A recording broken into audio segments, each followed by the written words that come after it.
Hi. For those of you who don't know me, I'm Dr. Anita C. Powell, also known as Anita Caprice. That is my poet name.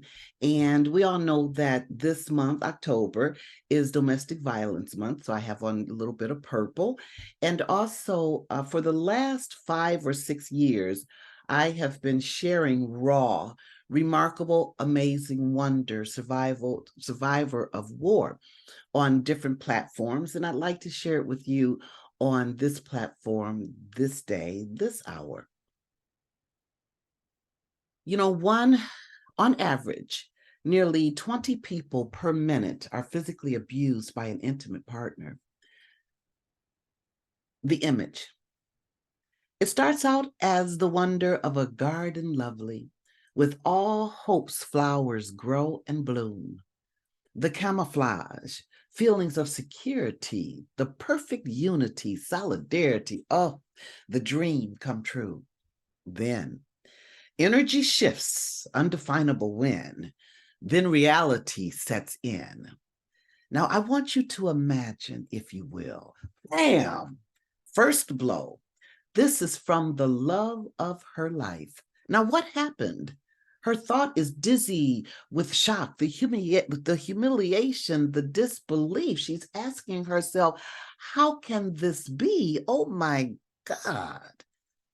He said he cherished me. Now her mind is racing, reflecting on yesterday. She's thinking how, who, what, when, and why. What did I say? What did I do that I deserve this today? Now, outside, she hears the utterance of a few. Oh, well, she could leave if she wanted to. Now, I don't know. Why does she stay? Oh, it's just so sad. Well, you know what? It must not be that bad. Now, 1 in 4 women experience physical violence by an intimate partner. And, alas, the first blow is not to be the last. Now, this time it's a kick, a tsunami rumbling in the nucleus of her core. This one knocks her to the floor. Now, the flaming mountains erupting through the fountain of her blood-stained, swollen lips and comes with the taste of bitterness. Now, there is absolute fear here. And if we tune closely in her eyes, we see the question she asks herself at least 1,000 times. Do I stay under a familiar roof to feed and clothe my kids? See, a reason to stay, you see, is to keep them safe and warm.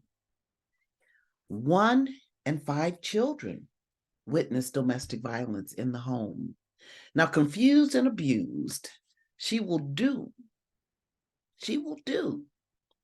what she has to do. Now, speaking of our brothers, 1 in 10 men also experience physical violence by an intimate partner. Now, okay, now what does he do? Does he leave with misgivings to tread in a world seemingly to refuse and to believe? How in the world, they ask, could he be domestically abused? Now, is it possible that even a disaster area can become a comfort zone? See, perhaps fear is more gripping when we step out into the unknown. Domestic violence is the 3rd leading cause of homelessness. Now, inside, don't get it twisted. There's a spiritual warfare. See, there's insecurity not yet identified, where intimidation hides the truth of cowardice. See, it's a blend of antipathy and violence, doubt commingling with the sweat, the musk of masculine powerless. And it's being taken out on her. She is raw. She's a prisoner of war. A war zone where retreating is out in the open. There's nowhere to escape within the walls constructed with hostility showing signs of brutality, where hatred is disguised as love, and with every black eye, she having to justify, giving an explanation that will satisfy those on the outside because, see, she thrives. She survives being a prisoner of war. How? She arms herself with the wounds and pleas as he strikes out at her with the weapon as he pleads. And during the unconscionable, she is stronger than she thinks. As the gun points to her temple, a silent plea is heard within her temple. And this time, still, she breathes. Over half of domestic violence homicides in Michigan are committed with guns. The knife draws from the liquid of life. Each pound of flesh removed, she survives. Each pound from worry she loses, she survives. And 19% of domestic violence involves a weapon. Now, out on the outside, everything looks so pretty, though. Oh, the layers of makeup she uses to hide the raw zone of war. Now, what happened to the lovely garden with each slap in the face? She survives, she does. Each bruise to her body gone and come, she survives because each bruise to her heart large enough to cup the vast open water. She is a survivor. And each time she hears you walk out that door, I'm a you up.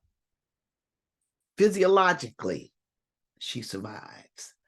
These words spoken, you ever try to leave, trust and believe, I'll find you and I'll kill your ass. 18.7% of women have experienced threats of physical harm by an intimate partner. Now, enough. Her spirit whispers to her soul whispers to her heart whispers to her mind, going to a place high within. She begins to hear, I am a survivor. I am a survivor. Then energy shifts, definable win. Truth realization sets in. Now imagine, if you will, a chokehold. Her breath wafts across the enemy's face, eye to eye, soul to soul, spirit to spirit. A force inside guides her to vocalize, you will not kill my spirit. In an instant, her presence reveals how brave she is. Layers to his soul she peels, discovering the concealing of an Achilles heel, a psyche of destruction and defeat. See, her soul has great tenacity. She knows now it's time to leave, one way or the other.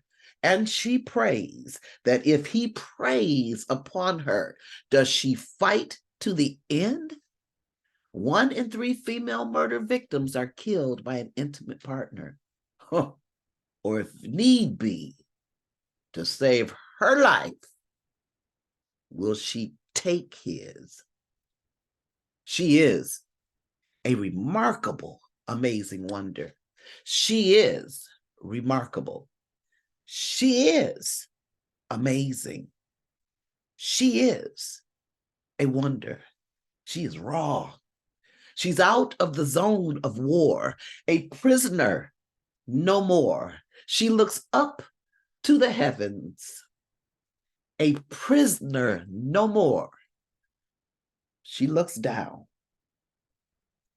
from the heavens.